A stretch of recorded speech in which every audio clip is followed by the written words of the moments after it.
Hello, my name is Joe Brumfield, Senior Director with ASCD. Our team is dedicated to partnering with you to create custom solutions for all of your professional learning needs.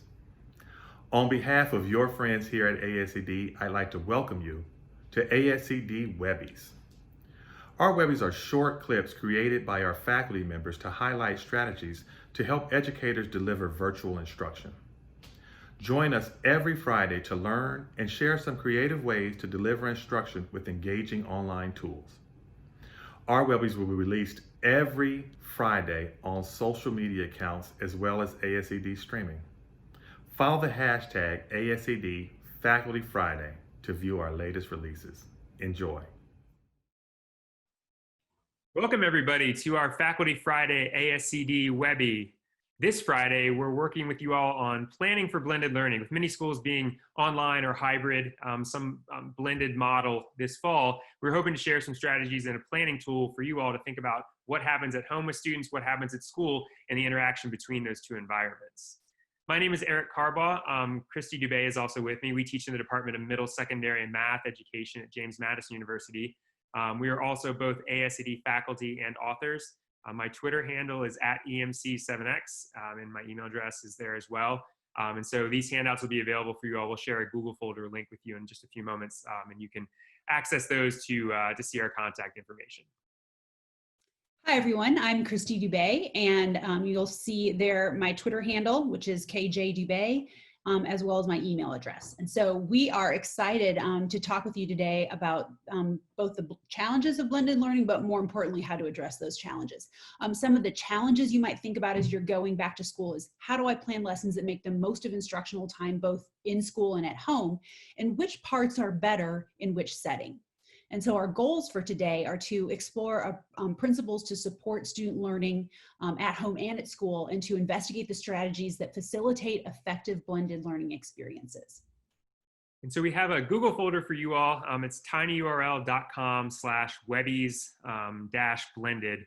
And that'll have a template planning tool, an example of that template planning tool in action, and then these slides with our contact information on them.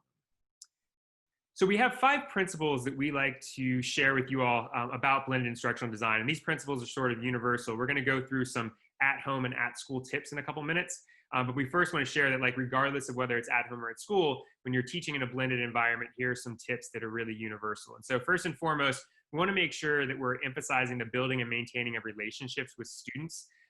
When students are at home in particular, we don't have that face-to-face interaction with them. And so how do we build those relationships and maintain them when students aren't right in front of us? And that adds another sort of layer of needing to use these virtual tools to be able to interact with students and maintain those relationships. The second thing we want to keep in mind is to make sure that our lesson structure is aligned to specific learning outcomes that we think about ahead of time, and that we share with students, so that students are very clear about where they're headed, and so that we're very clear about where we want students to land and pick appropriate learning choices that will get us there. Third, we want to recognize that accountability doesn't necessarily mean more grading. And so particularly when students are learning a lot at home, we want to take that grading and not make it as much of an emphasis in the classroom. And so thinking about accountability more broadly, and thinking about how we can make students accountable to each other, so groups of students, and also thinking about how we can encourage accountability through more formative checks for understanding. So what's accountable is student learning. Accountability isn't necessarily the same thing as a grade. Fourth, we really want to think about this idea of motivation. In these blended learning experiences, in online experiences, it's really hard for some kids to get excited about logging on and doing what they're assigned to do.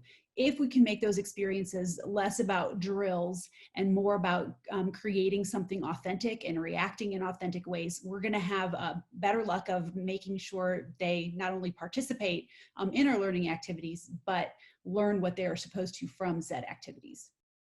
And then last, whenever possible, making sure to try to include multimodal methods of presenting and collecting information, opportunities for student choice, just recognizing their students all sort of learn differently, and making sure that we're giving students different opportunities to take in information, different opportunities to express their learning, and making sure we're tying in some of their interests, some of the choice with that as well.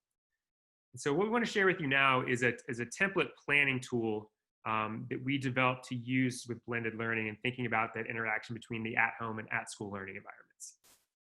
All right, so you'll be able to find this template in the Google folder that Eric shared with you.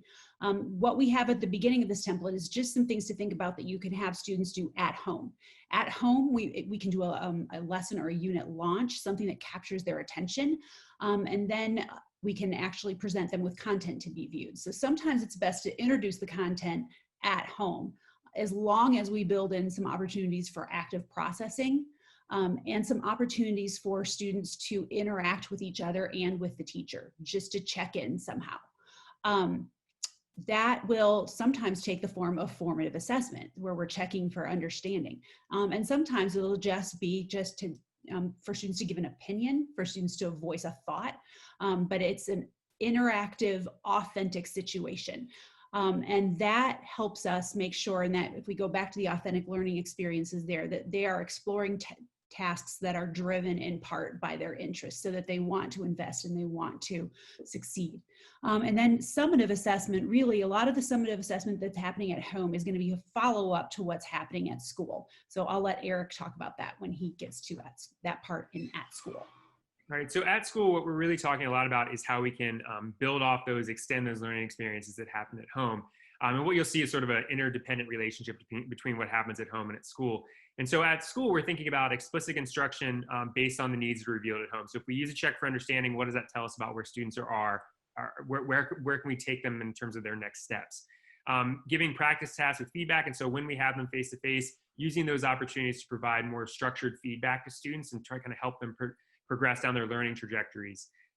Using more formative assessments. And so we can't emphasize enough that at home or at school, these checks for understanding are really important.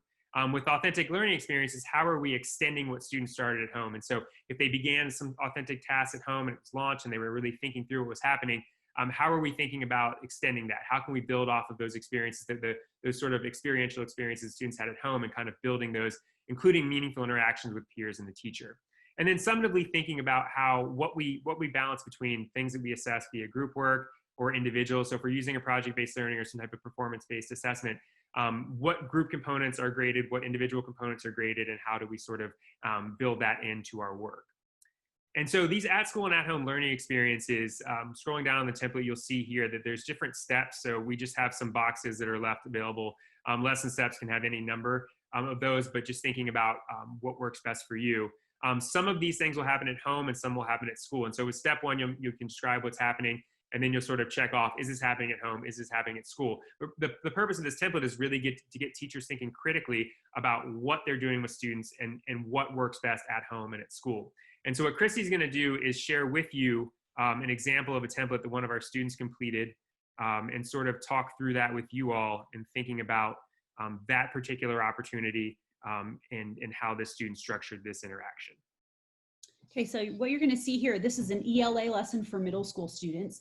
And Gabby wanted to launch her unit at home by showing a clip of Up, Disney Pixar's Up.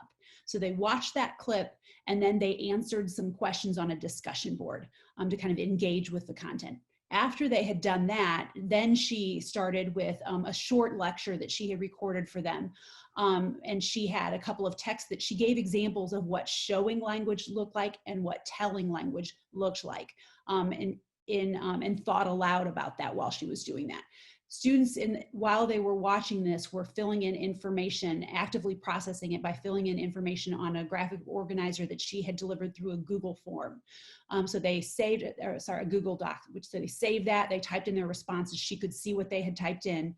And then she ended the at-home component with a Padlet post where they went to Padlet and they gave an example of writing that was either showing or telling. When they came to school, she was ready for them because she had all that information. And so she pulled up the Padlet and they sorted those responses into, this is showing writing, this is telling writing. And then she was also able to use their responses from the Google Doc to drive instruction and do some group work that helped them grow in their mastery of that kind of writing. There's more to this lesson plan that you can see that in the folder that we have posted for you. And what you'll see with all of these tools, whether the template or that example that's posted in the Google folder, is really emphasizing these 5 key principles for blended instructional design. Again, that relationships are important, that we have to articulate clear learning goals, particularly when students are going to be at home. That's so important if they're not going to be with us at school. Recognizing that accountability is more broad than just grades, and that we're thinking about checking for understanding, encouraging interactions among peers. engaging students in authentic learning experiences because that can be motivating for students.